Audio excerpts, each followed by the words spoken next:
watching the POLCAST.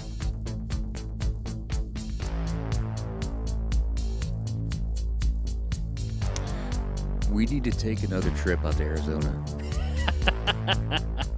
Faux show. It's Arizona and the whole, well, a good portion of the West Coast truly is God's country. Absolutely. The We can mountains- shoot anywhere we want. The mountains, the desert, how do I say this? BLM? BLM. Thank God for BLM. Bureau of Land Management. The fact that we can just like load up ATVs and leave out your pop's place and just- Shoot in any direction you want. But we can ride for days. Not only that, can we ride for a day in any direction, but a battery can die. And then you have to go back and take care of that dead battery. And add a couple hours to your trip, but you know that it was a great experience. You can't do that here on the East Coast. There's no way. Not anywhere around Like here. the for ability to just like load up some ATVs, food, a tent, water, ammo, guns, and just drive in almost any direction you want to go for days. You could literally ride for 100 miles in any direction. Well, I mean, people boondoggle out there too. But let me get to the intro real quick before we get started. Good morning, because when everybody receives this, it'll be morning time by then. So, good morning and welcome to the POLCAST. We're doing a little something different tonight, but it is 27 days before Inauguration Day, and we had some things lined up what we were going to do. And some stuff came up for some other attendees or people that would be providing their take on the current state of affairs that we are experiencing here in North America and, to a lesser extent the world, because we're all connected. We live in a closed system, so there's no way to get around it. So because we live in a closed system and there's so much uncertainty in the world today, we thought we would essentially shift gears a little bit. And maybe, I guess, what would you say, Mr. Black? Mr. Black is joining us this evening, so let's... Mr. White. Mr. White, I'm sorry. I will push for that. Mr. White is joining us this evening, and... Again, for the second time. For the second time. Yep. Let's another round of applause for that. Now, because of what we're going to be doing, I think, and what we were originally going to be talking about, we might even get into a little bit of that. The uncertainty in the world, I think it's important, and for those of you that are watching, you might notice there are, what would you call these, Mr. White? Weapons of death? Or maybe home protection, things like that? What would you say? The first set of words that come to mind are instruments of freedom. If I had an eagle, I'd let him fly around the room and hear a bald eagle, because I would totally agree with that. Yeah, these are the tools of freedom, and just again, the first thing that comes to mind, these are first and foremost to our adversaries, their deterrence. Mm-hmm. I can't remember which Japanese general it was, but I'm paraphrasing.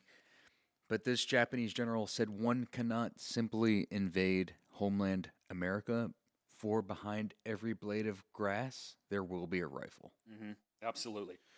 And I think it was, there was a Chinese person who said that. He also said that. Japanese. But a Chinese individual, I think, said this. He said, all American have big penis, essentially, in a different era. But I agree with that. But the thing is, having a weapon behind every blade of grass is awesome. But can you use it? Do you understand the weapon that you're handling? Do you understand the rules of engagement and things that most of us kind of bypass? So Mr. White is in here today. He should have been a Bravo, really. An 18 Bravo. An 18 Bravo. For those of you that's a Special Forces weapons sergeant. He's very knowledgeable about both of these weapons here, and I had an opportunity to get my hands on them and do a little shooting tonight, which was awesome. So, Mr. White is going to go in a little bit of detail. I'm going to go ahead and put hands on and kind of show you guys what we're dealing with here, because these aren't firearms you would pick up at even a Bass Pro Shop or Cabela's. These are modified weapons. These are, would you say they're, what was the term you So- used earlier about Legos? I thought that was cool. I was like, Well, yeah, no doubt. The first one I would like you to pick up. All right. It's the quintessential AR-15. So this one I actually built myself from scratch. So I bought all of the individual parts, and It's clear. honestly, very simply, like the AR-15 is essentially Legos for adults. Mhm. Like the really cool thing about the AR-15 is, for the most part, across all AR-15 parts, they use or create AR-15 parts in a universal language. So, like, essentially, I can buy any AR-15 barrel, handguard, upper receiver, lower receiver, buffer system, and for the most part, they all work together. So, essentially, what you have here is just it's a 14.5, which is a 14.5-inch barrel with a Surefire suppressor. That is your, what I consider, a run-of-the-mill AR build. Now, Mr. White, can I ask you a question? I've heard some folks in Hollyweird, in the land of pretend, call this a silencer. Can you explain for the audience why this is not a silencer? So the common misconception is that what you have on the tip of the barrel there is, it's actually suppressor. But Hollywood would consider it a silencer because, for lack of better terminology, it silences the volume that The snap, crackle, pop. it silences the volume out of the end of the barrel, right? So I believe a unsuppressed weapon has, on average, a decibel reporting from the barrel. Man, I mean, 147 decibels, I believe, is what the average unsuppressed weapon, the volume reports. That's loud. That's really loud. So yeah, it's above. I think it's on par or above like a jet. When you have a suppressor, you're at about a 130, 132 decibels, right? So that's significantly quieter. And if I believe a decibel, 1 decibel equates to double the volume of the previous decibel. Really. Yeah. So Because the numbers, you would think that, well, that's not much of a number change, but you it would think is. that they would scale linearly, but they don't. So like 130 decibels is X, 130 decibels is X times 2. Okay. Right. So essentially the next level of decibel is double the volume of the previous decibel. I could be totally speaking out my ass, but which is possible. I've done that before. Thank you. Thank you. You know what, though? Okay, let me say something real quick about that. That is what I'm retired, but the Green Berets overall are quiet professionals, and they're also more humble. I think we're the humblest group out of the soft community, where we're okay with saying, look, this is my opinion on it. I'm pretty sure this is it, but I may be wrong, and I'm okay with that. Yeah. And you know that, and that's also that's a sign of a man, you know, or a woman. But in this case, there's nothing but men in here. And Right. So if anyone's listening and they know better than I do, please chime in Yeah. and educate me. absolutely, Right? you can Like, see right down there. You could hit us up at Proton Mail or Liberty Ape 76 on yep. X. I'm also buttstuff@yahoo.com. I thought that site got yanked. No, buttstuff and Yahoo are still popular. Well, okay, that's good to know. I So- think I'll be searching something later this evening. Without diving too far into ARs, this is a 14.5-inch barrel with that silencer or suppressor on the end of it. We'll say You're- suppressor. You're essentially getting the muzzle velocity of a 15 or maybe a 15.5-inch barrel, Right, because a lot of people don't realize suppressors actually increase the speed of your bullet. I did not know that. Yep. Really? Because essentially, if you look at it, you're extending the length of your barrel. What would you say then the bullet would shoot more true? Well, true is true is more of a subjective term, right? So what does true mean to you? True means I'm going to hit the target that I'm aiming at. Right, but there's two types of hit the target. There is accuracy of the barrel hit the target and muzzle velocity of the target, right? Because people have the common misconception that a longer barrel means a more accurate round, but that's not necessarily the case, right? Maybe even a more powerful round. Correct, right? So without diving too far into it, I have seen 10, 11-inch barrels that are more accurate than 14-inch barrels. What is the difference in size of caliber though? Are 5.56. We're same talking about the in relation to the AR, right? So like it all has to do with the quality of the barrel, right? So the quality of the barrel is more important than the length of the barrel. Okay. And a lot of people think that I can just get whatever barrel type or length that I want and they will achieve some results. So you just need to know what your application is, right? So if it's home defense or if you want a weapon system that can do home defense and long range shooting or a weapon that can do just long range shooting, be realistic with what your application is, right?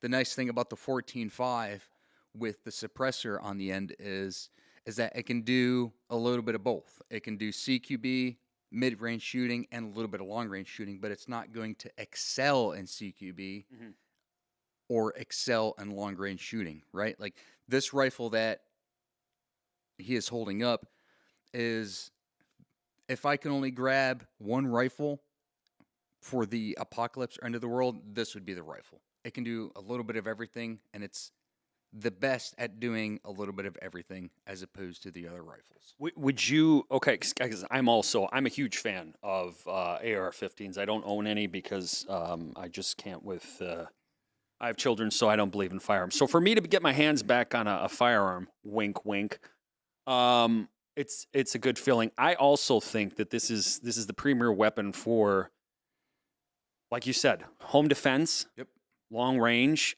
I think I know a couple guys that use ARs for hunting. Yeah. And can I be honest with you? Go ahead. I think short barrels are overrated. Oh, son of a... So, and I that like may be an the short unpopular barrels, but- take because if we look back at the history of short barrels, they really started in Vietnam with, I believe, the Car 15, which I think was Yeah, it was a was carbine. a 10 to 11-inch barrel with a really long suppressor You on got to it. admit, those are pretty dope, though. They were very cool looking. They don't have any rail systems on them, Nope. but they're And pretty cool. SBRs look cool, but in real world application, they don't perform well.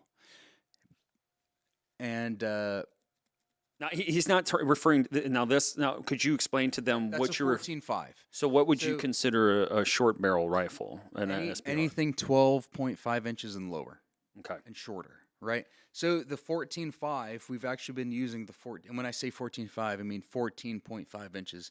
We've actually been using 14.5 inches since, I believe, the 80s. That's when the M4A1 came out, right? Well, like when I was in the Marines in the '90s, we had the A2 or Well, even later than that, I believe the Marines used the M16, which is a 20-inch barrel. yeah, it was either 20 or 18 I think inches. it's a 20-inch barrel, and In comparison, even to this, it was a musket. and Marines used that into Fallujah, Yeah, oh my into the God. mid 2000s, and beyond that. And for those of you that aren't familiar with the Battle of Fallujah, I mean, we hadn't seen war like that Yeah. since World War II, because you're talking about clearing streets, clearing blocks, and they're using a firearm that is about, with the suppressor on, what that only adds maybe another off the actual barrel, maybe 2 inches. So I think if first thing that comes to mind, I believe the suppressor adds an additional 1.5 inches. So For the ladies. Yeah. Hey-o! and we know inches matter, right? So if you were to remove that suppressor, the overall length of the barrel with the muzzle device is 16 inches, but the barrel is 14.5. So essentially, from the bolt face to the end of the actual rifled barrel, you have 14.5 inches. And then when you take the muzzle device out, you're going to have another 1.5 inches, which brings you to 16 inches overall length. Add the suppressor on there. The suppressor goes past the muzzle device towards the bolt face, right? You can see About an inch and a half. You can see it right here. Yep. So here's where it actually. This is where you actually have the collar or shroud. Yep. We're at the end of the barrel, and then so from right about here, you're only talking about that much more. So it's that about 3 inches. that weapon, as you see it, two and a probably half. sits at 17 and a quarter to 17.5 inches. So it's realistically only an inch past 16 inches. Okay. Right. So without really diving into it, you had an entire generation of soldiers and Marines that carried the M16A1 into Vietnam. Yeah. And what they realized is when they started to do close quarter battle in and around buildings, they realized that the 20-inch barrel was too much barrel in a house. So they cut it down to 14.5. And that's where you saw, because the Vietnam War went till when? The early to mid 70s? Really, 72, 73 at the latest? They're That was late war. 75 is when you've seen those pictures of Saigon and their people, trying to get out of the back of a CH-46 Sea Stallion, much like what we saw in Kabul just 3 years ago. What I was going to ask you too is, as far as, say, somebody who's watching this, because everything we were just talking about how expensive everything is and how hard it is for people to go out, and really, if you ain't taking care of your home first, you should. I think everybody should have a firearm. Absolutely. And what would you say to somebody? Because I don't want you to tell them the price of this setup, but the beautiful thing, like you said, it's kind of like a Lego system, because you can add on. You can start with something that's not not like this, because this is tricked out. This is literally like. This is like a Lamborghini of ARs. That build is several thousands of dollars. This is what would you say this build is right now? It's probably $4,000 build. Okay, so now you can start out piecing an AR together, and what would you say So, what a lot of people don't realize is that, Mike, point to the receivers. The upper receiver. This is the upper receiver, all right here. No, just the upper. Okay. So Yep, that's the upper, and then the point to the lower. Yep. So those are two where the parts. handle is the black lower. parts. Yep, the black parts. You have the upper and lower receiver. What most people don't realize is that most upper and lower receivers are forged. So, like, without getting too far into the weeds, you have cast, billet, and forging process, right? Forging is going to be the strongest way to process metal, right? Like, you use all this pressure and you squeeze out these impurities, right? There are, at least from what I'm tracking, there are anywhere between 5 to maybe 7 forgeries in the U.S. Really? Yeah, there's not a lot of forgeries. So, like, you can go to all these companies, Daniel Defense, BCM, Aero Precision, Palmetto, Palmetto? PSA, Palmetto State, right? And what they're going to do is they're going to go to these forgeries and they're going to be like, hey, I am this company. I want you to make a forgery with my markings on it. And I didn't know that. Right? So, and then I believe like Brownells and like Bear Creek are some of the, like, air quotes. I'm air quoting, my fingers air quoting in the air here. Those are some of the lower tier forgeries, but they're getting the same fucking forging as you would from like a Daniel Defense or a BCM. So it's like you're gonna pay twice as much for a BCM or Daniel Defense forged upper or lower as you would a Bear Creek, but they're going to get the same forging from the same forgery. Really? I didn't know that. Yeah. So a lot, I don't want to say a lot of it. Part of it has to do with like you're paying for brand name. Yeah. However, if you have an issue with that part, Daniel Defense is going to offer much better customer service than Bear Creek will. Right? So it's like you may pay $100 for a Bear Creek lower and $150 for a Daniel Defense lower, and they're the same exact lower. But let's just say I go to, because I build all of my own ARs, let's just say for whatever reason, the coding that Bear Creek sent me isn't as good as the Daniel Defense coding. Mm-hmm. And the Bear Creek coding has an issue where I can't drive. But what do you mean coating? Are you talking about the sear coating, or Because like if you look at this receiver, it has a coating on it, right? That's all not this bare brown? metal. This brown is not the natural color. Yep. The brown, the black, right? I can get it coding whatever I want. I can hit up Bear Creek and be like, hey man, your coding failed because XYZ. I may not hear back from Bear Creek for maybe a month or two. Mm-hmm.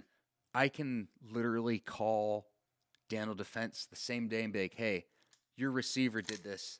And Daniel Defense will be like, apologies on our end. We'll send you a brand new receiver. That's pretty so cool. It is pretty cool. Customer service has a lot to do with why I purchase XYZ product, right? And just like so for those of you that aren't familiar with this platform, as you can see, I already disassembled. This is the lower, and this is the upper. And I just took out the bolt carrier group. And I mean, I could take off the buttstock. I could take all the tricked out stuff off, and you can really get down to a skeleton of this platform. And that is one of the coolest things, I think, about the AR-15. You can take this whole thing apart and literally trick it out any way you'd like. Yeah. Could you go into when you finish your point? Can you go into the different things that you have attached to So, here? What I would recommend is, because there is no drastic difference in going with forged receivers, if you're looking to build an AR and you have budget in mind, go with the forged receivers that are cheapest, right? Because like I said, the contrast is Bear Creek would be the cheapest, or PSA would be the cheapest. Yeah. And then Daniel Defense is going to be like on the most expensive end, BCM, right? Mhm. They're the same types of forging. You're not going to get any type of performance difference between a Bear Creek and a Daniel Defense, right? And you're going to get half the cost with a Bear Creek. So like go with the Bear Creek receivers or the Palmetto State, and that money that you would have spent extra on the Daniel Defense or the BCM, you need to be taking that money and put it into a barrel and a handguard, right? Because spend extra money and go with a good forged barrel. Mm-hmm. And a lot of people also don't realize this. Your handguard has a lot to do with stability. Without getting, again, too far into it, that's a Geisley handguard. Okay. The barrel nut has 3 to 4 times the amount of material as a handguard from Daniel Defense or BCM. Really? Yeah. Okay.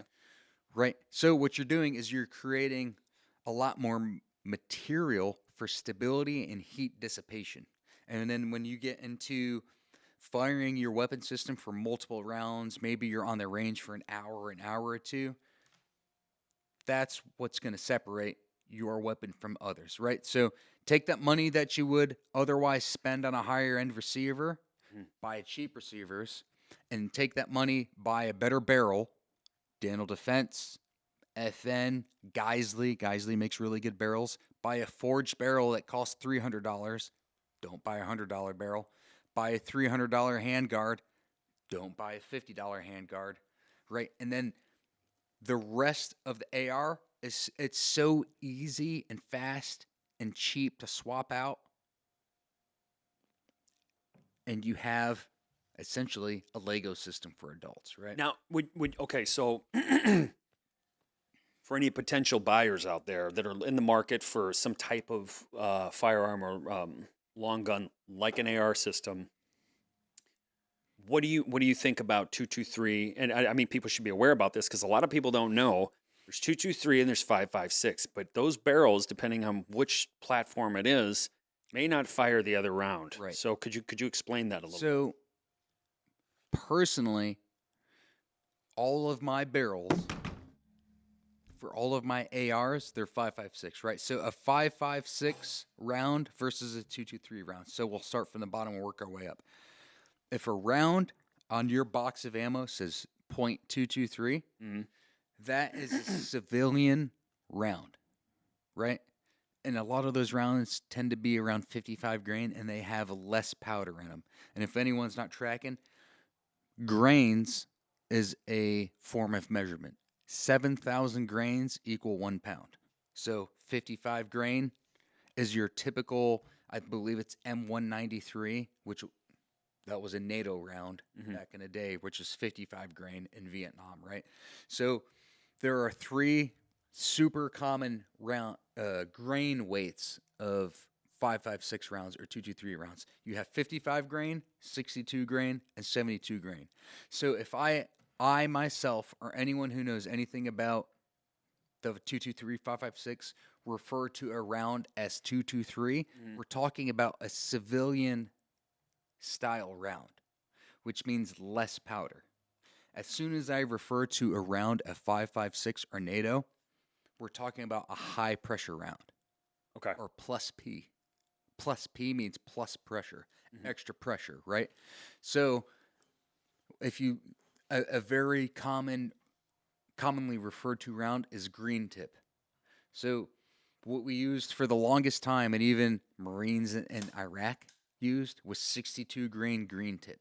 So 62 grain green tip NATO 5.56, that is high pressure 5.56 ammo, right? And I believe out of a 20-inch barrel, it's 3,100 feet per second. Really? Yeah, it's spicy. So, without getting too far in the weeds, I think it's all good to know because if you're gonna purchase something like this, you can't shoot 5.56 rounds in a 2.23 barrel, but you can shoot 2.23 rounds in a 5.56 barrel, right? So spend a little extra money, get a 5.56 barrel, and that can shoot any 22, 2.23, 5.56 round through it. and usually now if you go to some of these gun shows, and you'll always find discounted ARs depending on where you are.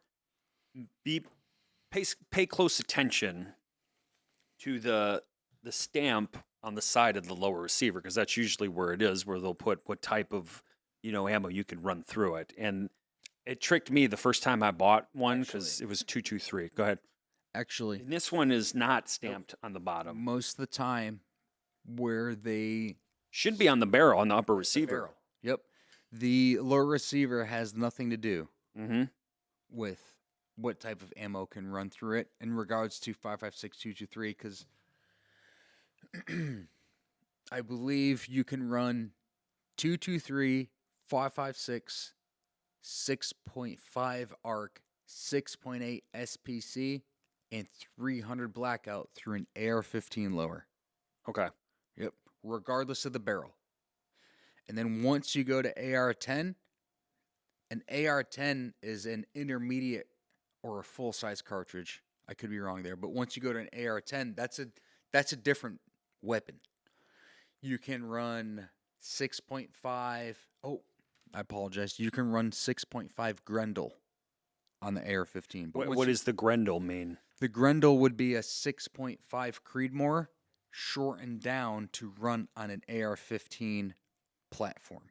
So the AR-15 platform is going to be the intermediate cartridge. Okay. So all your shorter cartridges. Once you go to an AR-10, you're talking about full-size cartridge. So that would be 6.5 Creedmoor, .308 Winchester, which is the civilian, and then the military NATO is 7.62, very similar to 223/5.56. And then if you got fuck you money, you're talking 338 Lapua. But there are very, very few vendors out there who make an AR-10 and 338 Lapua. Most of the 338 Lapua weapon systems are in bolt guns. And then you're talking high power cartridges. So, okay, with that being said, can you go over some of the lickies and chewies that you've added onto this? And actually in the barrel too, because you said this is a heavier barrel. And it is. Just me holding this here, you may not see it on the camera, but I'm fucking sweating right now. I'm holding this because I'm holding it like I'm in boot camp and they're like punishing us or something. So, real quick, from left to right, as our viewer or our host holds it,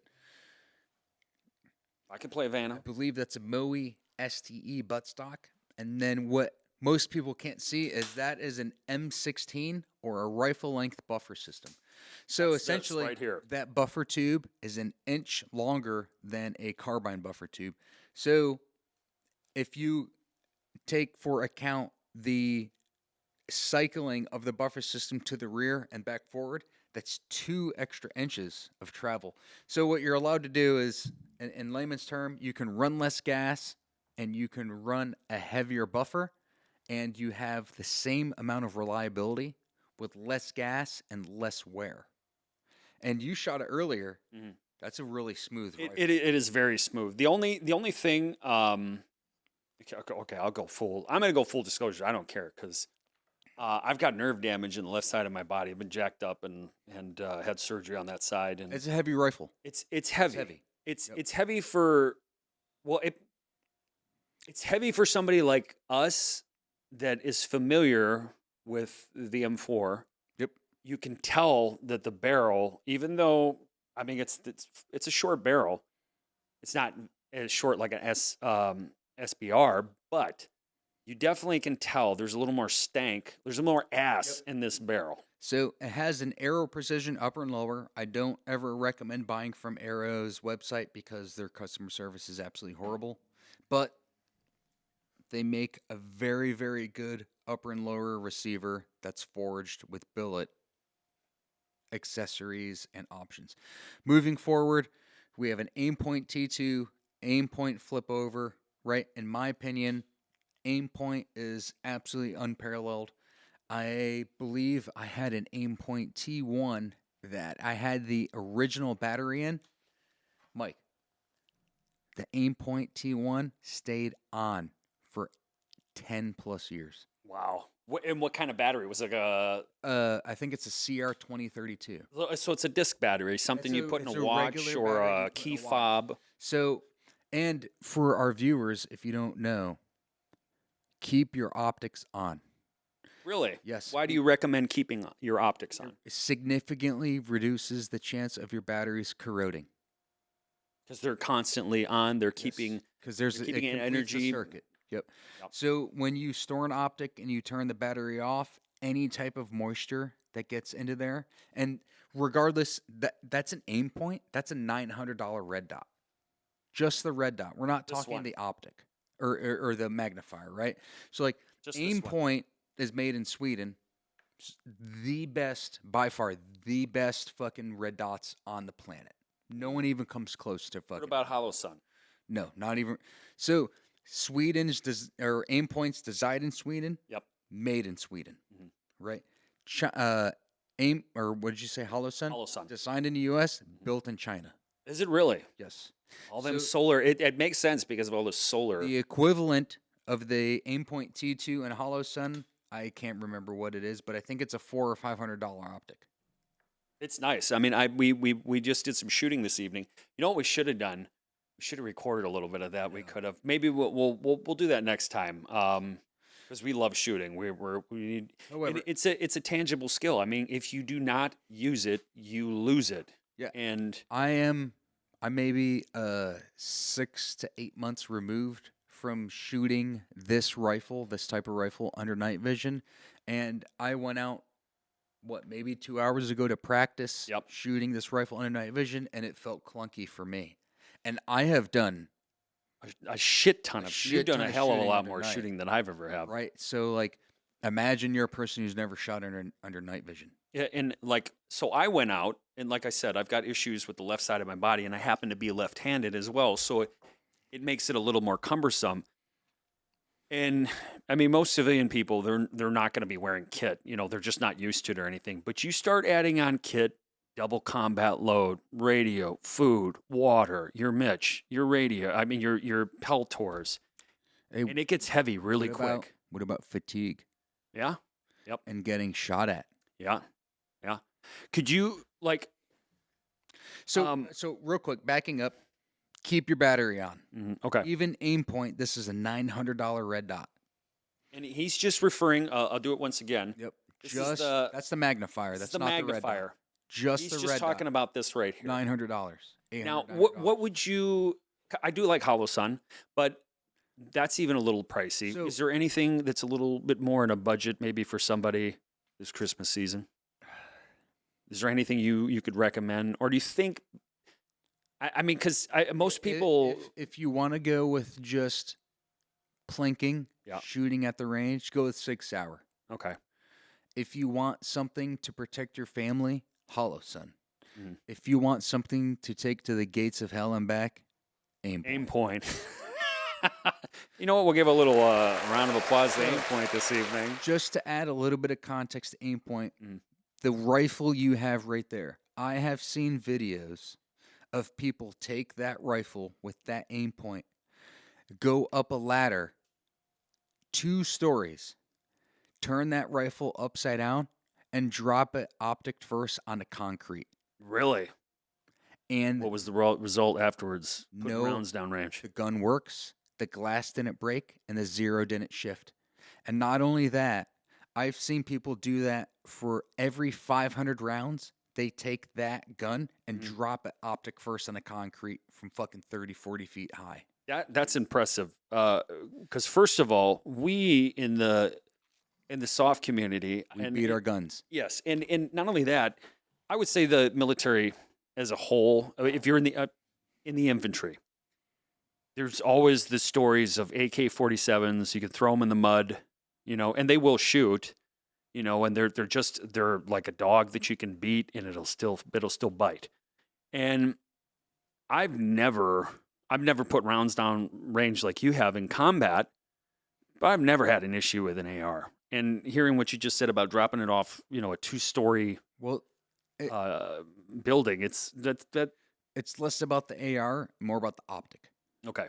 The aim point is literally the one optic I would take into hell.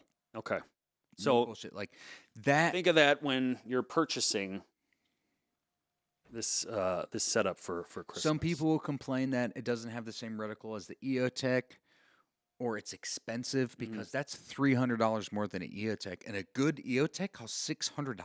Yeah. That's That- $900. Mike, you're talking almost $1,000 for a red dot.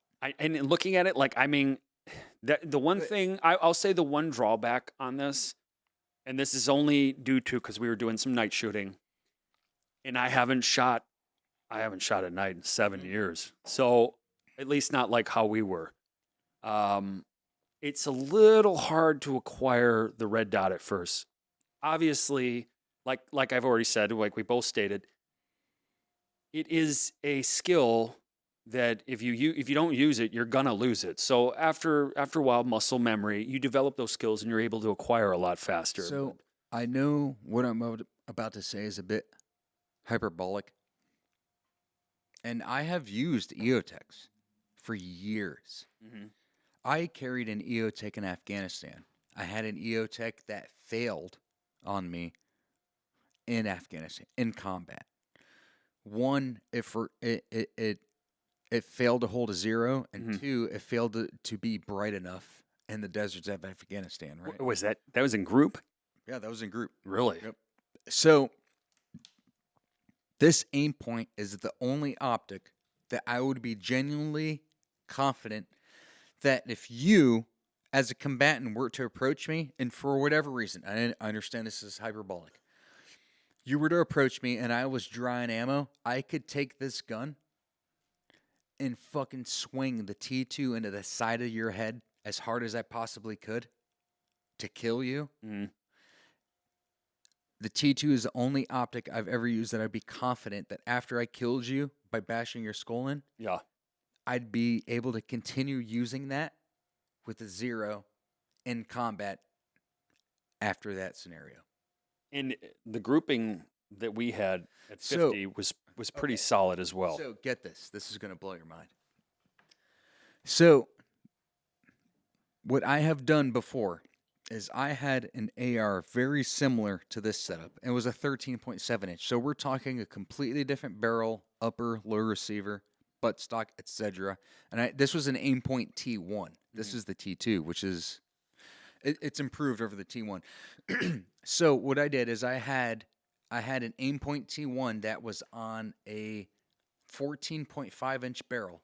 So get this. AR-15, 14.5 inch barrel. I had what you're seeing here. I had that very similar optic on a previous rifle, 14.5 inches. All right. I completely disassembled the AR-15. We're talking a bare barrel, a bare gas block, gas tube, handguard, upper, lower receiver, completely disassembled. I cut down the barrel to 13.7 inches. I then took that barrel, upper receiver, lower receiver, a new handguard. So we're talking, if you know ARs, you have a barrel nut. Mhm. So, right, like the barrel nuts are bespoke to the handguard. So anytime you change a handguard, it comes with a new barrel nut. So what I did is I completely took apart a weapon. I cut the barrel down, the same barrel, shorter. I put it back together with a different handguard. I went from like some bullshit local handguard to like a Midwest handguard. New barrel nut, new handguard. I put it together, put the aim point back on. This aim point was zeroed for the 14.5. Yep. I just put it back on in the same spot On the rail system. on the rail system, but I only put it back on the new upper. Uh-huh. I shot a 5-round group. It held a 5-round group. Really? That's pretty cool. I mean, if for anybody that hasn't worked with optics before, it can be a little bit of a learning curve for people that aren't used to it, that Yeah. don't understand. You think most people that hunt would understand windage and things like that, but on an optic, adjusting it, it's a little bit different. And I've noticed I had a really cheap optic on an AR that I had that, and like you said, keep it on. Well, just dropped the mic. Sorry. It we're on a budget here, folks. Okay, these guns aren't on a budget, but the equipment in this studio is on a budget. But it every time I turned that prick off, and it was an optic from Amazon, but it would drop to 0, and the pattern wouldn't be quite the same. That was great. I need to Anyways, get a new mic. You get what you mic pay stand. for. And a lot of people don't realize, like, when you're talking home defense, personal defense, Mhm. a lot of those situations you end up going to the ground. Right? Whether you have a pistol or a rifle. Like someone's going to close that distance significantly faster than you are anticipating, right? So it's like if the rifle in your hands right now, Mike, if you were to drop it on the ground from where you are right now, what is the level of confidence you have in your optic that it's going to be on when you pick it up off the ground? Yeah. And I see what you're saying. Like, And it's like, so like you're talking about Hollow Sun Mhm. or Sig Sauer, $200 to $300, and I believe they have their pro line now.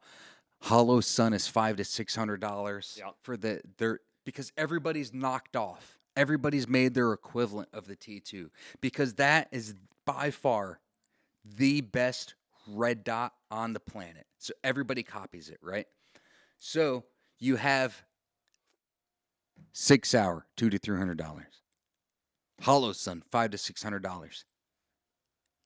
Aim Point, $800 to $1,000. What you're telling me is the survivability of your family. You can't put a price on Can't that. put a price on it, right? Mm-mm. So, like, buy a fucking Aim Point. It will never let you down. Never. So, okay, so going over this is a magnifier, by the way. For those of you that don't, this is you can just kind of flop it to the side for what we would consider close quarters battle, or you got a target, anywhere from point blank range out to 100, I'd say 200, 75, 100 meters. maybe yeah. 200 if you're, I mean, if you're hitting a mass like a fat person, maybe like Lizzo. Not that I would ever do that. That was just like an example. But the magnifier you would flop over to the side, and that would get you out to 300 solid. Would you say? Yeah. I would be comfortable at the most At 300. 300 meters. Now, Yep. are you just referring to a 14.5-inch barrel? Yes, Okay. 14 and a half. I would not be comfortable past, honestly, 100 meters Mm. with anything shorter than that. It's not to say that the 10.3s or the 11.5s are not capable past 100 meters, but there's so much that goes into internal ballistics, external ballistics, terminal ballistics. What I want to know is that when I hit a target, that I have done enough damage. You want the not- most impact from that not round. necessarily to kill him, Yeah. but to disable him. Yep. Right.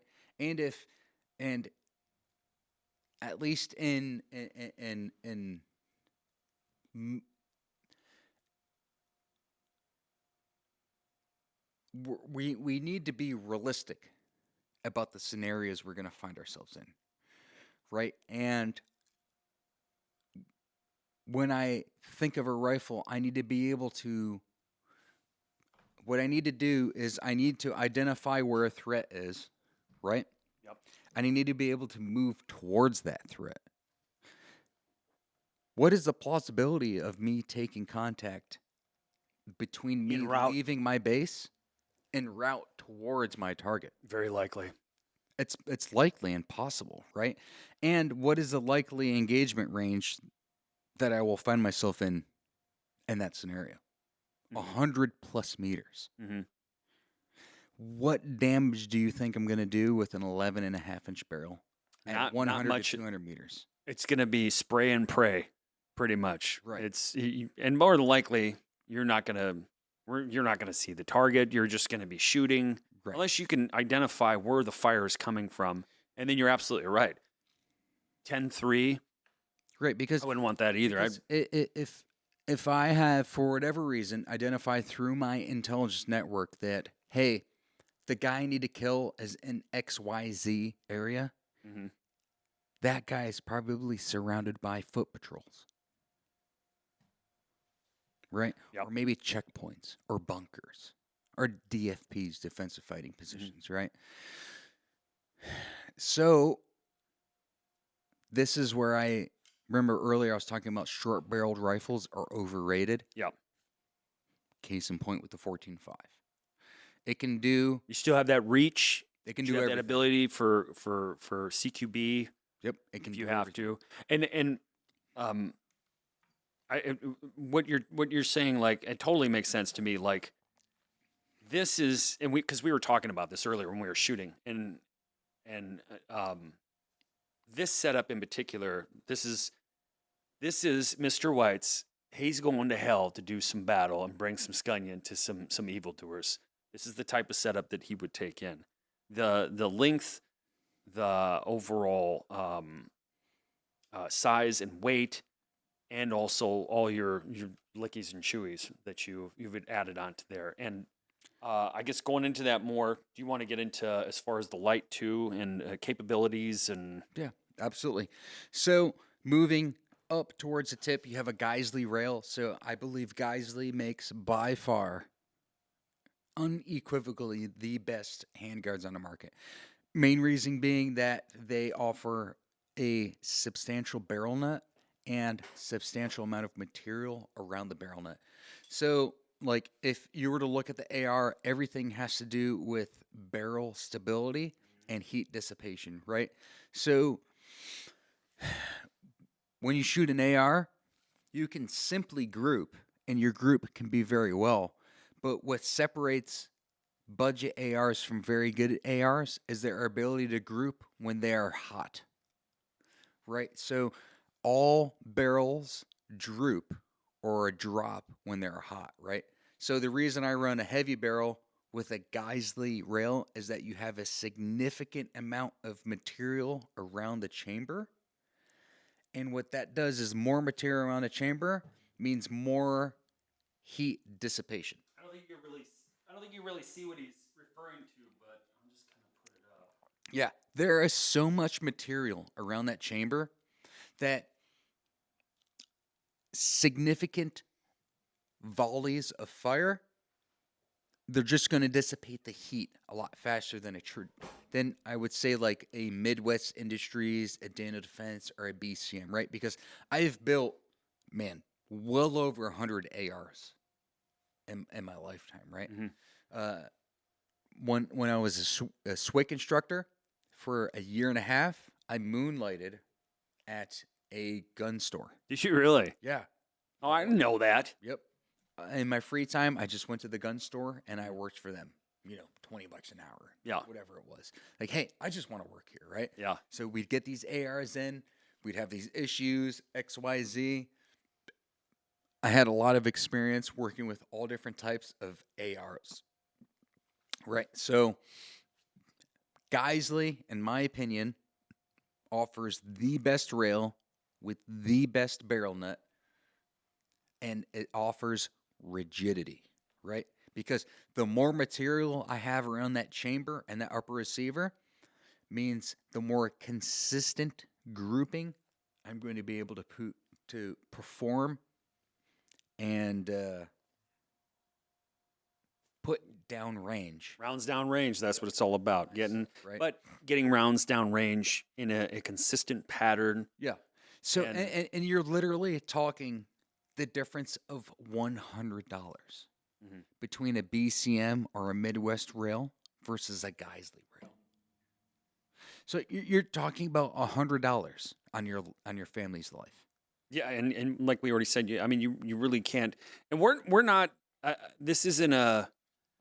We're This not isn't shilling. an infomercial. We're not shelling for anybody. What we're trying to convey is that This is the reality. yes, if you are looking at some type of weapon platform So- to protect your family, these are some of your options. When I look at that, I don't think about like just somebody entering my home and I need to destroy them. And I understand this is hyperbolic. I think about Red Dawn, Mhm. right? Because on top of my weapon That's safe, why you're here. on top of my weapon safe, I have 6 to 7 magazines loaded with green tip.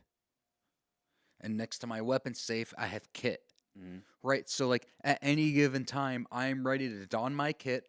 I have 6 to 7 magazines of green tip, which is 210 rounds. I am very confident that that weapon system will be able to endure sustained fire of Mhm. multiple magazines. It will survive a burn down drill. I know this is ridiculous. Killing fucking Russians that are parachuting into my neighborhood. There is nothing in the AR market that will keep up with that fucking rifle. Because of the Geisley fucking rail and the heavy barrel that I have on there. It's a It's beautiful. Heavy. It's heavy. It's a beautiful weapons platform. I mean, I really, I don't have the money for this kind of system, but I envy Tom for his choice in additions to this particular AR, and I totally agree with what you're saying. Like as far as just having the flexibility to, if I got to go long, I have the ability to do that. Yep. If I'm just And- standing and ground and defending my home, I've taken that rifle and I've cleared my entire house. And I don't have a huge house. 2,100 square feet, Mm. right? Like decent size house. Yeah. I've gone through the entire fucking house with that exact setup. And I can't say I'm any more efficient with a shorter barrel, Mhm. right? Like this whole, you need a short barrel because you can clear your house. It's bullshit. we're gonna get to the short barrel here in a In minute. my opinion, it's bullshit. That is the do-it-all rifle, 14 and a half with a little suppressor on it, right? And in my experience, I've killed Taliban Mhm. out to 600 meters with a 14.5-inch barrel. And that Without is a the suppressor. barrel that it's the same size barrel as this one that Without a he's suppressor. referring to. And contrary to popular belief, suppressors actually add muzzle velocity to your weapon system as long as you're using supersonic rounds, right? So that weapon right there, confidently, I would be able to engage targets up to 600 meters. And confidently, I can clear my house. Okay, so now can you get into the Surefire a little bit? So moving forward, we go to the Surefire. That is a dual scout, I believe, right? So, Scout light. yep, scout light. So you're getting about 350 lumens white light, 350 lumens IR. So I can use that light under night vision, and I can flash a light, and unless you have night vision, you won't see it. And unfortunately, And, And I your average civilian does not have night vision. yes, and nowadays, if I mean in a combat scenario, it might be a little different. But like what just Tom, what he just said is true, and it's if anybody's ever used actually true night vision, you know that. I mean, you're literally walking out in daylight, and to You have- flash that IR light, you're literally putting a giant target on you in a combat So scenario. for the longest time, when we were in Iraq and Afghanistan, what we did is we trained to use night vision and IR lasers because we were very confident in the reality that the Taliban en masse did not have night vision. So they wouldn't know where we were. Mhm. But now the reality is that Everybody's got it. Russia and China have night vision. So when I was a team sergeant on an ODA, I told my guys, get used to training without an IR laser and get used to shooting on the range with night vision and a red dot. So it's good to have the capability, but in my opinion, you should train as if your enemy has the same capabilities as you do, right? So, Mike, We what were you shooting with just a couple hours ago? Night vision or red dot? Yep. And How awkward was it?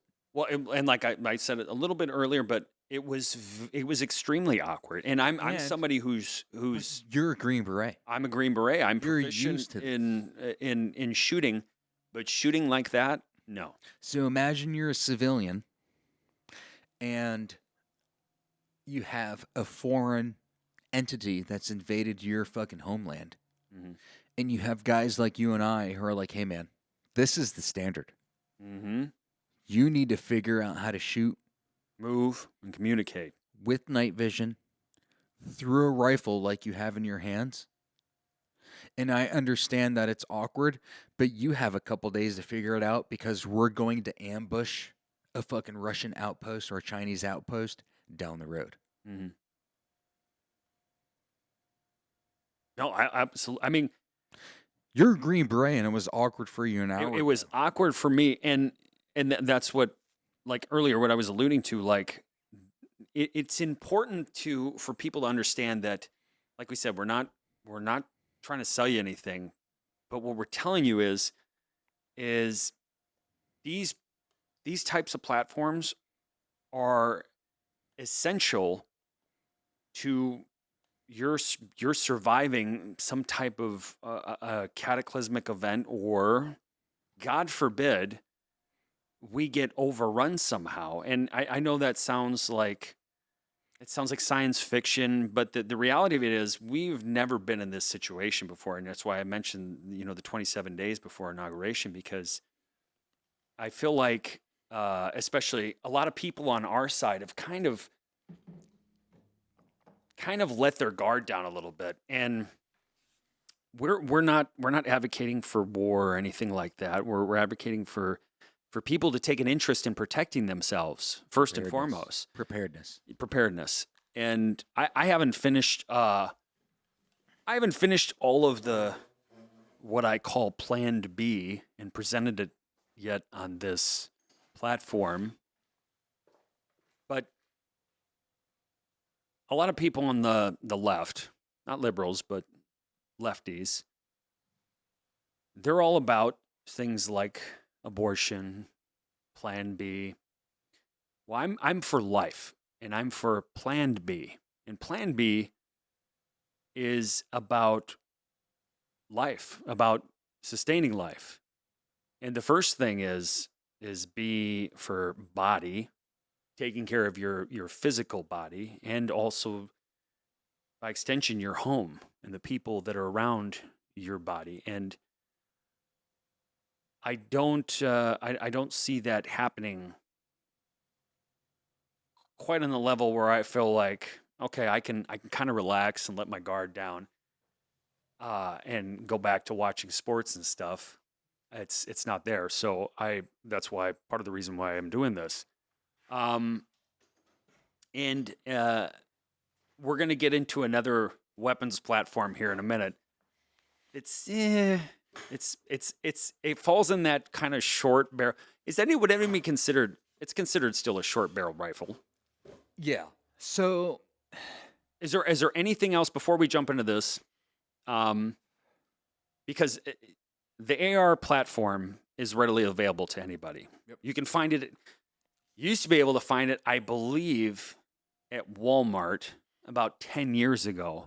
I think Colt had an AR-15 they were selling in Walmart about 10 years ago, but that's because of all the pressure from politicians and these anti-gun groups. They did away with that. But this platform is the most accessible, I believe, in the American market. In the U.S. Yes. Where you can, think of it like, instead of the Swiss Army knife, this is the American Army knife. This is something that, like Mr. White had alluded to, you can go to any gun store and find parts for it. It's the American AK. Yes, and you can adjust it to what you feel is my. If I had a setup for an AR, it would be a little bit different. But I think what Mr. White has presented and what I got a chance to put hands on is, I mean, it made me feel very comfortable. I didn't feel like awkward, and like anything, it takes a little time getting used to. And what he also said, Mr. White was talking about, we did a little shooting today. We shoot very different probably from most civilians because we're wearing body armor, we're wearing a secondary firearm, night vision, we're wearing a Mitch. And it's not that we want to use those things, but you train how you fight. Yep. And I don't ever want to fight like that ever again. But if you don't use it or practice it, you lose it. So those are some things to keep in mind. So if you're going to purchase something like this, you need to practice with it. So a good example is I took that rifle with the night vision and the helmet system that I have. Mm-hmm. And what I don't do is I don't take my magazines, my 30-round magazines for my AR, and completely load them full of 30 rounds. Why is that?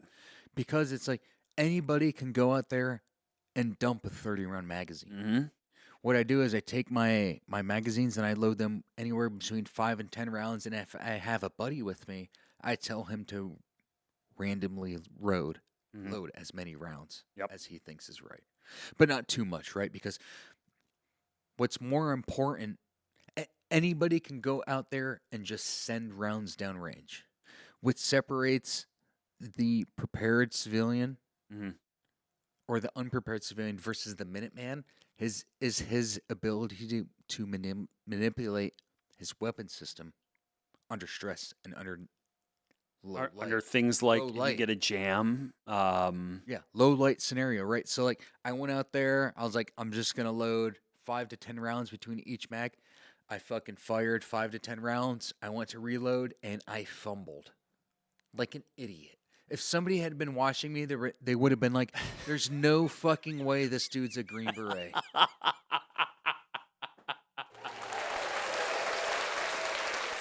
That's what Green Berets offer, a sense of being humble, and because we both did, we both fumbled through it. We both did. And here's the deal. I'm not that Green Beret who's on a team or recently off a team.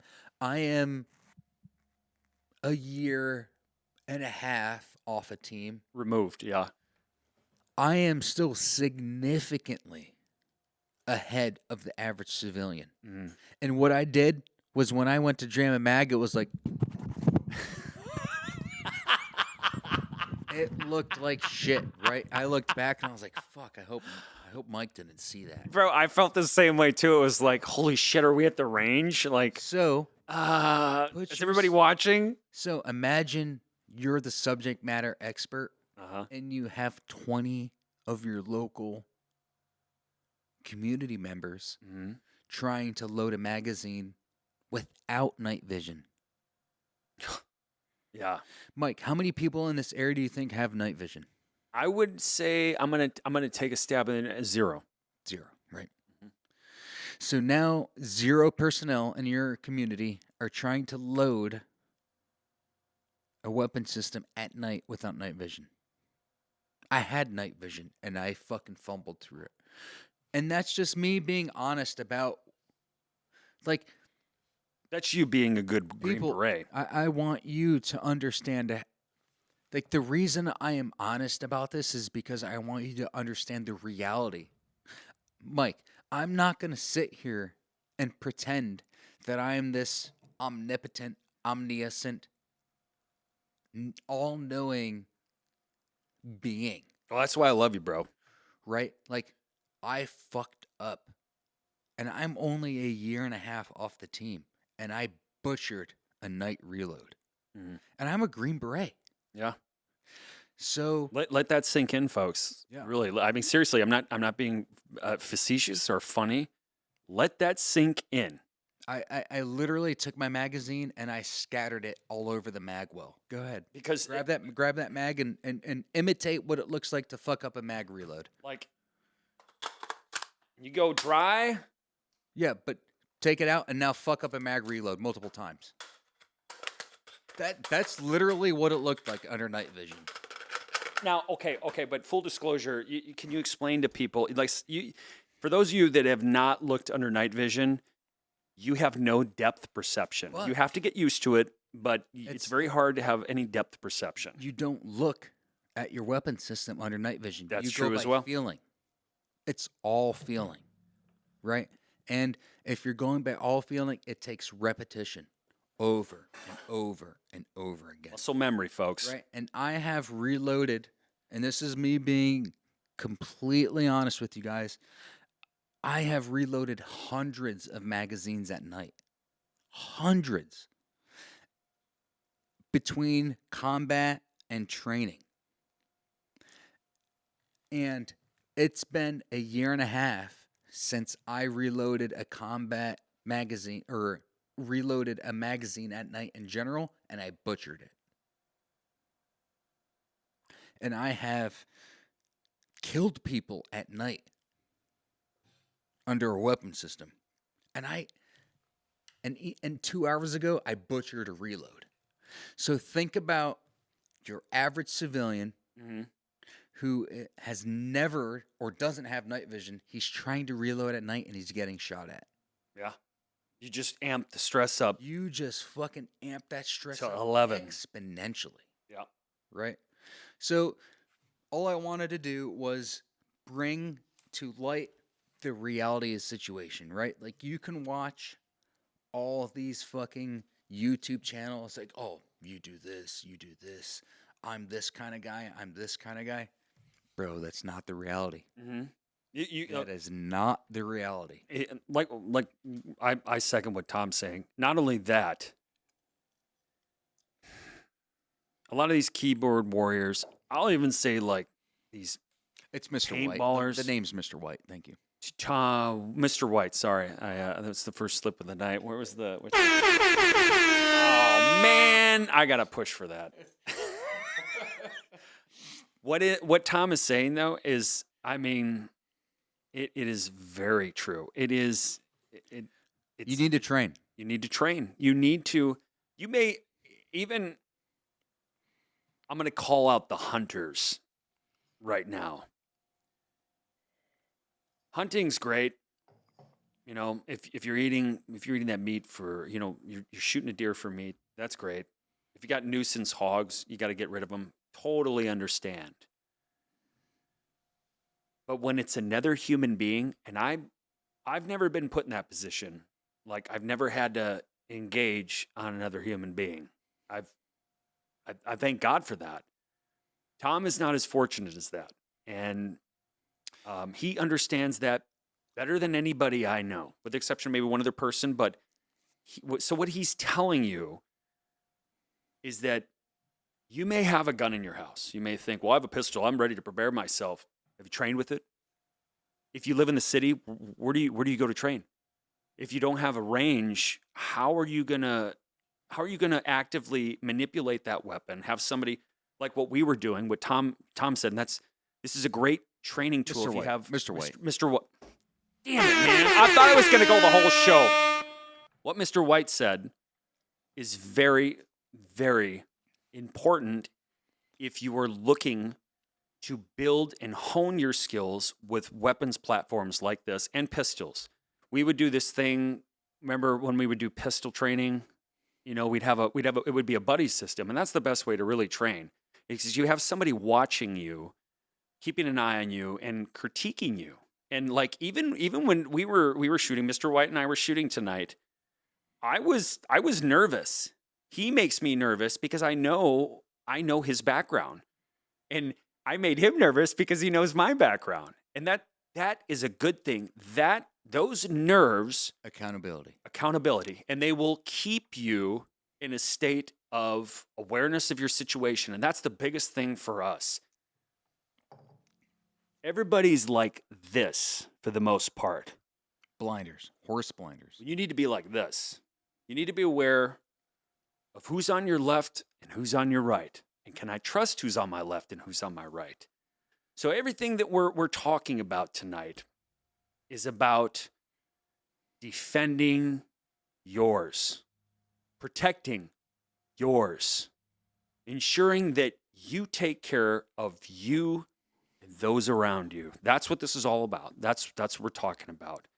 Because I am very thankful. I thank God for the friends that I have, because if everything goes to shit, I have a little comfort in me knowing I have Tom as Mr. White. Why does it come? You know why it comes at this point? Because this is an intimate. This is deep.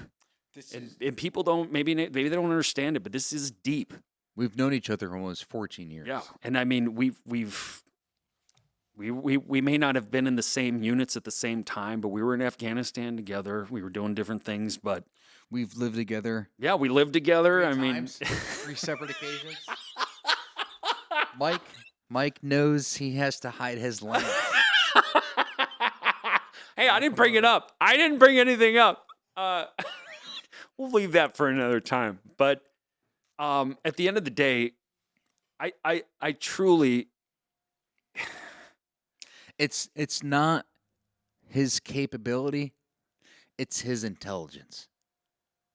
Right? Like I come over here and I look at Mike, and he's like, I look at Mike, and he's butchering.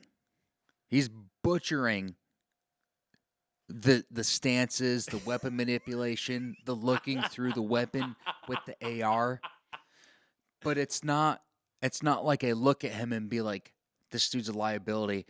It's a mag later, he's crushing it.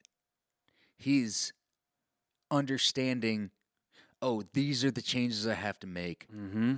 This is the mag switch, or he changes the way his body is, his fighter's position. Yeah. stance, or So it's like within 2 to 3 mags, Mike was already back on an ODA.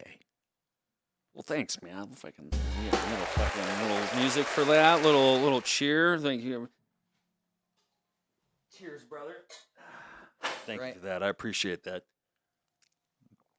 So You're absolutely right, though. I mean, I knew and the thing is that I knew that. Like, I could just man, it's not your holy capability. crap, It's your adaptability. and muscle memory. And this is several years ago, and we're kind of digressing a little bit, but Yeah, because we got to get into that other little bad bitch over there. it's not the strong who survive. It's the adaptable. Yep. How can you shift? Can you adjust Right. fire? You can be strong, but that doesn't mean shit. If you can adapt, and I can look at you, Mm-hmm. and within a couple firing iterations, you've already changed how you're doing things. I'm like, this dude's smart. Mm-hmm. Your strength doesn't mean shit. Because there's always going to be somebody stronger than Always. Mhm. It's your adaptability. Be adaptable. Be flexible. Be malleable. Look at something and be like, man, I can do this better. you. Absolutely. Do it better. And come to me. Mm-hmm. Like, hey, man, you brought up XYZ. Here's Alpha Bravo Charlie, an enhancement on XYZ. I'm like, fuck, dude, that makes sense. Mm-hmm. Absolutely. Right. And speaking of which, so let's transition because he introduced me to something that I've never had my hands on before. You know, it was kind of like, the first time you're ever with a stripper, like, well, I don't know what to do. And it came in the form of one of my, and this is perfect timing because This it's is- Christmas. It's Mike. Christmas. This is German porn. Let's give it up for German porn. A full disclosure, one of my 3 favorite Christmas movies. You have, most people may not know this, and they're like, what the fuck is he talking about? Rambo, Lethal Weapon, and Die Hard. Yep. And this is Die Hard right here. So I'm going to grab it. Mr. White, if you can go ahead and give me the breakdown of this smoking hot little bitch right here. Yep. Very simply. I'm going to clear it first. Yep. So.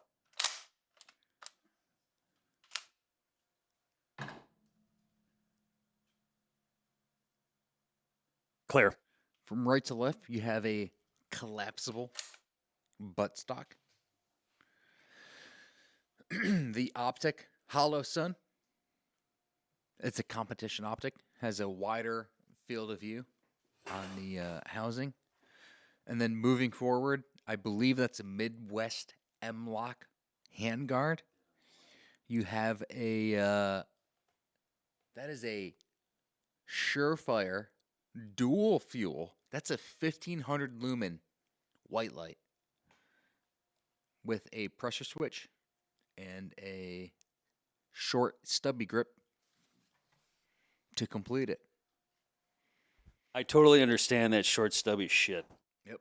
So, in all reality, I would actually choose this weapon system over that AR that we went over earlier to defend my home.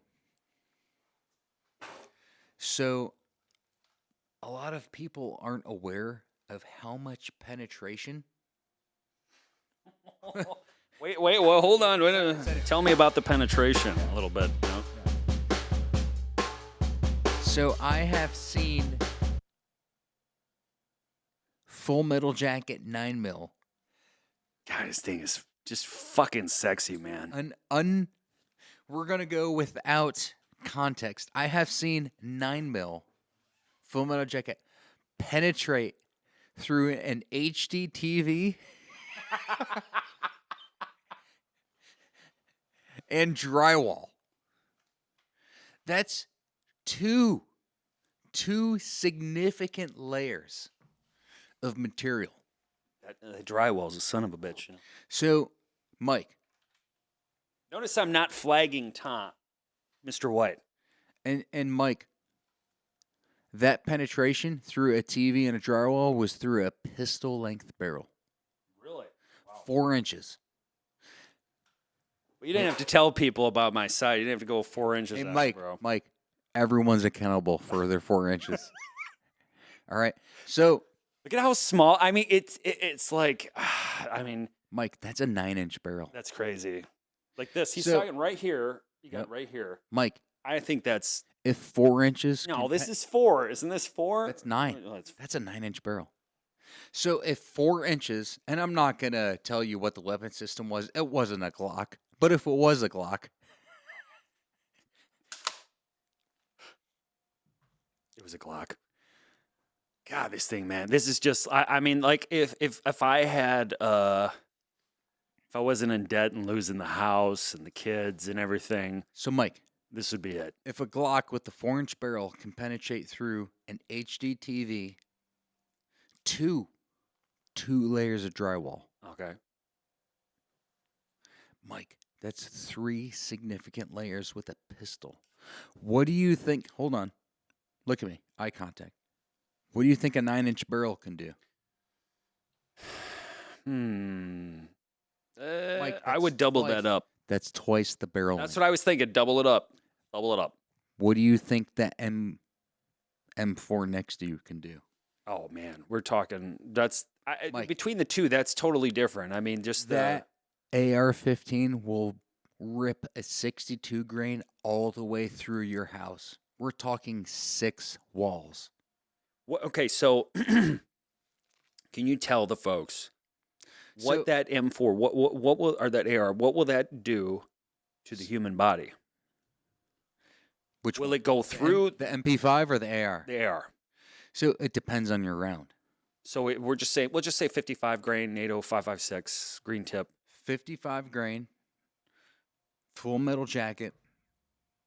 If you are to engage a burglar, right?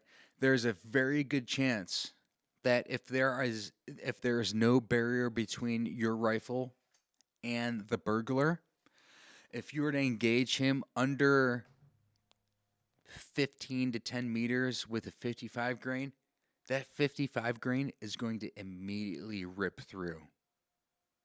Will it bounce around or will it just go through? It'll go straight through. Straight through.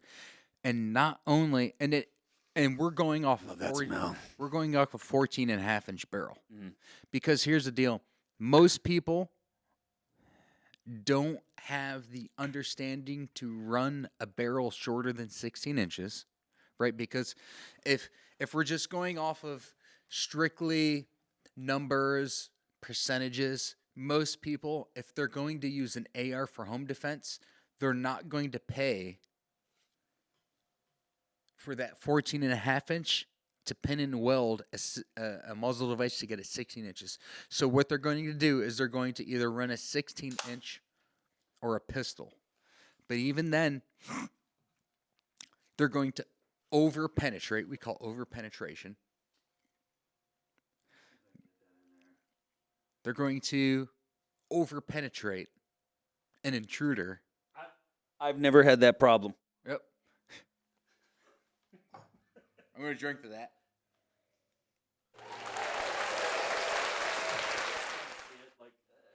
So here's the deal.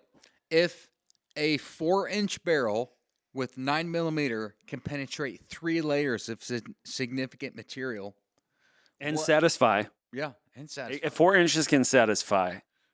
What can 5.56 do from a 10-inch?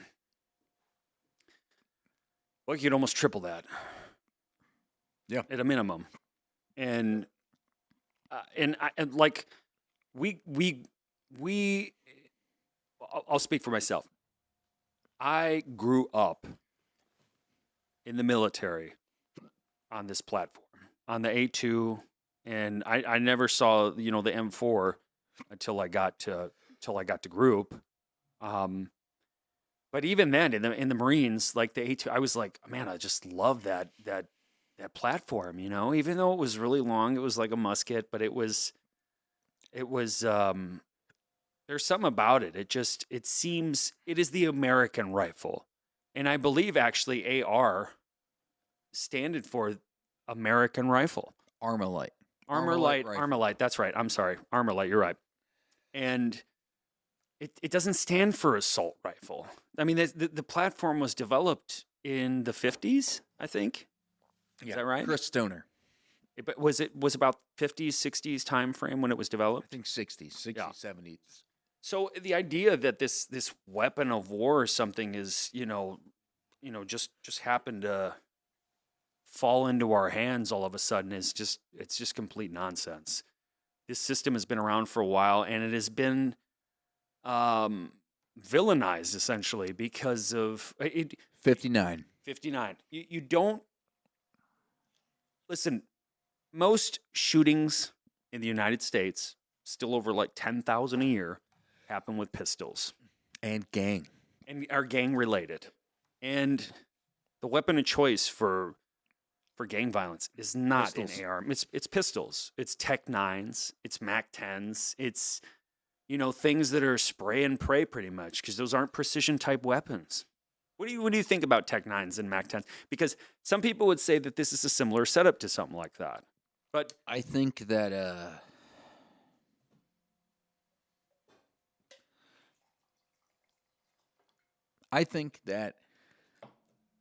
if it is stocked against your shoulder, it's a rifle. yeah, If it is not, it's a pistol, regardless of the barrel length. You can have a 16, 20-inch barrel.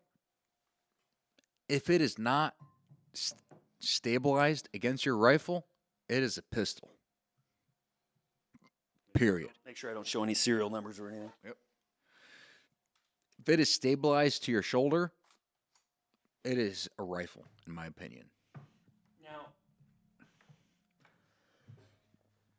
both of these are, I mean, they're just beautiful, beautiful firearms. What would you recommend? We'll just say home defense. That MP5 can kill out to 100 meters. But you have to have a federal, is it a tax stamp for that? Legally. Legally.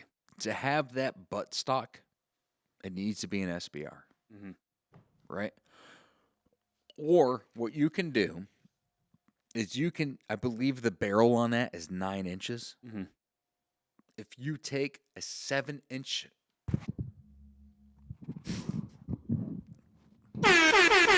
Oh, well, he didn't call anything wrong, so that was me. Sorry, Tom. That was me. If you take a 7-inch muzzle device, Uh-huh. then that muzzle device doesn't have to be a suppressor. It can be a suppressor without baffles. Uh-huh. You understand? Yeah. Oh, yeah. For the MP5. So what you can do is you can literally take an empty tube with a threading device. You can thread it on the end, as long as from the bolt face to the end of that threaded tube equals 16 inches overall length. And then you have a You have to regular... You have to weld it. Really? Okay. So what he's saying is, in his is threaded, so you could put a suppressor on here, reach out 16. Remove that threading cap. Remove the threading cap. So like this. And then screw on a tube. Yep, remove that. Talking about this right here. Here's the cap. And then you thread on a tube that is approximately 7 inches, because that barrel is 9 inches, and then the threading is about, half an inch? Yeah. And what you want to do is you want to give yourself a little bit over 16 inches, right? So like a good example is I'm 5'8", so like on Grinder I say 5'9". What's Grinder, Mr. White? It's for the gays. So I know people are like, are these guys drunk playing with firearms? yeah, we are. We're Green Berets. Yep. You have we are pirates. You have no idea the shit the shit we've done. When you never will. But anyway, go ahead. So essentially what you want to do is you want to drop a piece of wood down the barrel, and it needs to land on the bolt face. Mhm. So down the barrel, Yep. You're gonna slide it down. lands on the bolt face. What I need to do is with the baffle or the tube on the end of the barrel, it needs to show 16.1 inches of length. Okay, I see what you're saying. So like, if you were to put like a cleaning rod or something down there that was measured, okay. Yep. 16.1. Mhm. Because what I want to do is I want to be able to bring my weapon to a court. And if anybody, retarded or genius, was to drop a dowel down my barrel to the end of that tube, Uh-huh. I want them to be able to look at it and be like, 16.1 inches. If it's 16 inches, they'd be like, You're going to jail. you're going to jail. Right. We got you. So 16.1 inches, right? And boom, we're good to go. So anyways, we're backing this all the way up, right? I have the hiccups. Forgive me. I fucking hate the hiccups, so I feel sorry for you, brother. So But not looking at this, because this shit, I'm not kidding you, folks. It is, if you're into That- firearms, this is dope. that is the first weapon I would grab when it comes to defending my home. Now, okay, so if, well, we don't have a pistol here to show, because usually, the way we would roll in combat, we'd always have a secondary. It's I would just never use that in combat. a secondary. No, but I'm saying we always carry a secondary. So I've had people ask me before, like, and I'm not a good pistol shooter. I can't with my left hand. I got nerve damage, and it's just I'm not a good pistol shooter. But if you were to, what would you recommend for home defense as far as like pistols? If people can't afford, obviously this is out of the realm of most people. Even that is way out of the realm of most people. So budget wise, when you look at pistol options, what would you recommend for most people? If you want, And this is like if you're just starting out, kind so of stuff. when you say budget, the first thing that comes to mind is a weapon system that can do everything. Mm-hmm. So I'm thinking a weapon that can defend my home and I can conceal it. The first thing that comes to mind is a Glock 18, Mhm. or sorry, Glock 19 / Glock 48X. And that has what are those identifiers on that pistol? The Glock, Isn't that considered like a they're both subcompact. okay? And they are both weapons that you can conceal and defend your home. And those are both 9mm, are they not? One's a 40 though, isn't it? No, they're both 9mm. They're both 9. Okay. Yep. And I like, for me personally, and this is more of a shout out to any women that are watching this. Personally, like I've always recommended to women, like if you're just starting out, because my dad had a friend in Arizona when you were out when we were out in Arizona, you had just left, and he had a friend. She's like 78 years old, and something happened. She got kind of worried, and she's like, I need a pistol. Her son leaves her a Kimber 45. This woman's about 87 pounds soaking wet. And she's like, "Can you show me how to shoot this?" And I told her, and I told my dad too. I was like, I don't feel comfortable even letting her shoot this gun because she didn't demonstrate to me that she could even hold it properly. And I was like, she gonna shoot one round out of this pistol and it's gonna pop out of her hands. And that's what happened too. I was like, make sure you don't want it, you're not choking it out. Make sure you have positive push-pull control of the pistol. Squeeze the trigger, and when she did, it literally popped out of her hands. So I'm like, you need to get a small like 38 or revolver. This is way beyond you. Go ahead. I'm going to chime in here. He's going to tear up everything I just said, but I don't care, love him. When I teach people now, Mhm. I tell them to squeeze the ever-living shit out of the pistol. She had no muscle. She was like 87 pounds. Even more appropriate. But do you think, like, oh, you'd The have to see only this. thing that there's two things that matter. So, what's really interesting about pistols, because with pistols you don't have the weapon system stabilizing to your shoulder, right? Mhm. So, if I'm presenting, it's pistols are really unique in a sense where there's two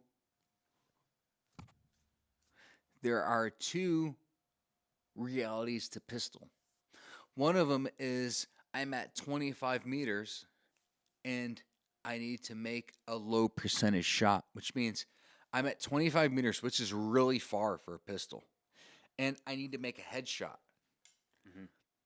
Do I need to grip the pistol as hard as I can? No. What I need to do is I need to have a relaxed grip on the pistol. Mhm. But what I need to make sure is that my trigger squeeze is nice and smooth. Mhm. But What's the old ditty we used to say? Slow is smooth, smooth is fast. Yeah, it doesn't matter. Smooth is fast, fast is fast. But after a while, I would agree. here's the difference, though. When I get into 5 meters, Mhm. your trigger squeeze doesn't mean shit. You know what matters? Holding that fucking pistol, that burner. You better squeeze the fuck out of that pistol. Right? And keep your eyes open. Yeah. That's the big one. So Keep your eyes open. That's what's unique about a pistol, right? Is that at distance, a pistol requires smooth, Mhm. suave. Suavemente. Yeah, you know what I mean? Like, Yep.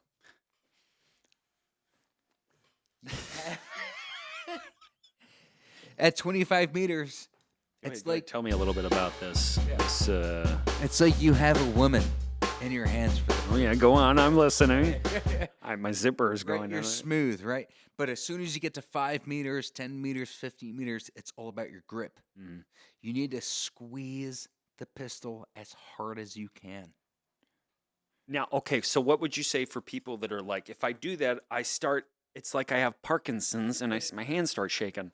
At 10 meters, it doesn't matter because you can Parkinson's that fucking optic all you want. It's going to aim from your fucking heart to your pelvis. You know what? I told her, I was like, I told her, I was like, look, you should not be shooting this pistol at all. But if you have to, keep both your eyes open, Yeah. point it at what you're looking at, and just fucking fire. That's your only option at that point. Pistols are the weapon system that They're the mopeds of the automotive world. they perform on a very steep bell curve, Mhm. right? I would agree. So the further away you are, the smoother you need to be with your trigger squeeze, and the less aggressive you need to be with your grip. Mhm. As you get closer, the tighter your grip becomes, the less your trigger squeeze matters. Right? Because when I'm close range with a pistol and a red dot, as long as let's just say I'm fucking sending rounds, boom, boom, boom, boom, boom, boom, with a red dot, right? Mm-hmm. As long as that red dot stays inside the housing Yep. of the red dot optic, I'm good. When that red dot jumps outside the housing, what does that mean in close range? Means you don't have positive control of That your means pistol. I have a weak grip on my weapon system, right?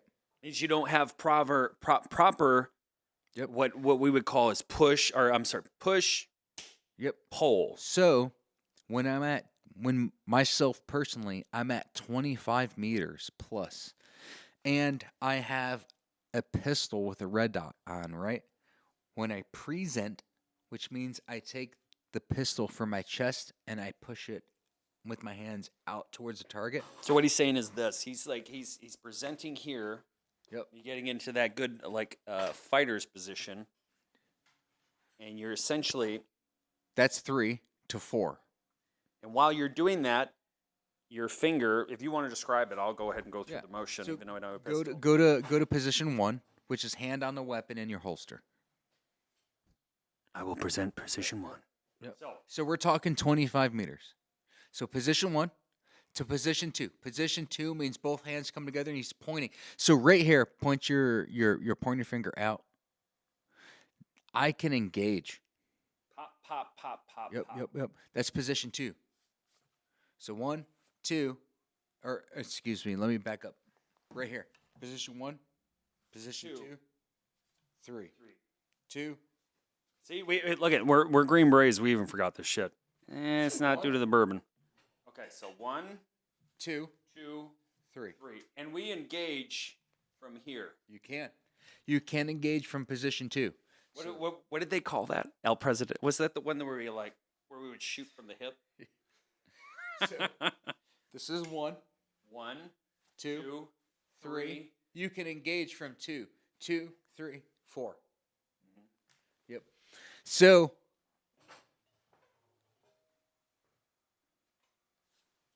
one, 2, 3, 4.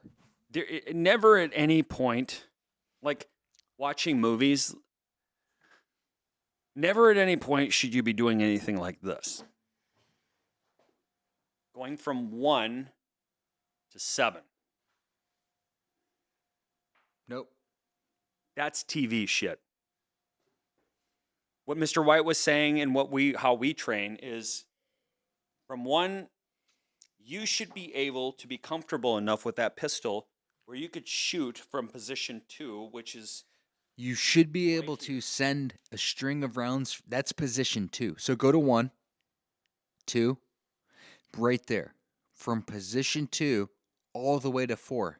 So bang, bang, 3, bang, bang, 4.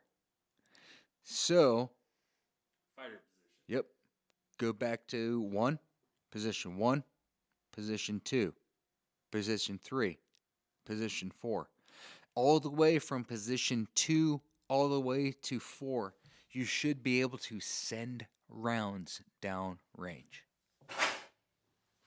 And That one's free, folks. we're talking strictly from a personal defense. Mhm. Like, by no means are those rounds accurate. And By no means can you navigate yourself through a hostage scenario situation. Mhm. Those are strictly like somebody is approaching me. I need to draw my pistol, get to position 2, bang, bang, bang, bang, bang, bang, bang, bang, bang, bang. Yep. 4. And you may only have enough time to essentially, because the truth is that most shootouts, civilian shootouts, happen between 5 and 15 meters. So you're usually right about here. You only have time really to bring a pistol up and engage from here. Very rarely will you get to that position 4 or 5 where you're actually extended completely unless you're law enforcement. Like you said, the majority of civilian engagements, majority of civilian engagements are done between positions 2 and 3. Yep. Yeah, I would agree too. I would also agree that because of our time and everything. Man, I gotta piss so bad. I think you wanna hold continue on and Let's wrap up the gun talk, and Okay. then we'll move on. okay. Is there anything else you want to point out about these firearms for a second while I go ahead and relieve myself? Nope, not really. Let's go. Okay. All right, we got to cut it then. We got to cut it, folks. Okay. So, with that being said, we're going to go ahead and cut it for the evening. We want to thank everybody that tuned in to the episode tonight. It was a little off topic of what we were going to do, but I think it's very important. Now, you don't have to purchase weapon systems like this, but the reason I do this is because I don't think we're out of the clear yet. I'm not saying it's the end of the world, but if you're not doing the things to ensure, one, preparedness, especially if you got kids in a family, you should seriously look into some of this stuff and say, hey, maybe I need to hone my skills. And that's what this is about. This is about preparing people for what I hope isn't the inevitable. And I hope common sense prevails in our world. Like I said, we got 27 days before election. A lot could happen. A lot is happening right now. We didn't even get a chance to touch into the UAP stuff. The Israelis completely leveling Gaza and Syria. A lot of Christians getting killed too. Maybe we'll step into that a little bit, kind of dip our toes into that conversation the next time we get together, and God willing that we'll be able to. So with that being said, I'd like to thank you for tuning in. You can check us out on the X Machine, the Twitters at LibertyApe76. And I want to thank Mr. White for coming in tonight. And it was awesome. Thank you, brother. I appreciate it. It was informative. It really was. And the you folks that are watching this, you weren't participating, but I tell you what, getting my hands back on these systems felt like I got back in the fight. There's a lot to learn. Like, There is a lot to learn. we didn't even get into the penetration capability of the weapon systems, right? And why I would pick the MP5 over the M4 for home defense. Well, we'll maybe touch on that later the next time. We're for sure going to get together the very next Saturday after New Year's for sure. So you all have a Merry Christmas, a Happy New Year, and make sure you help folks when you can. And Godspeed to you all. Merry Christmas, everybody. Good night.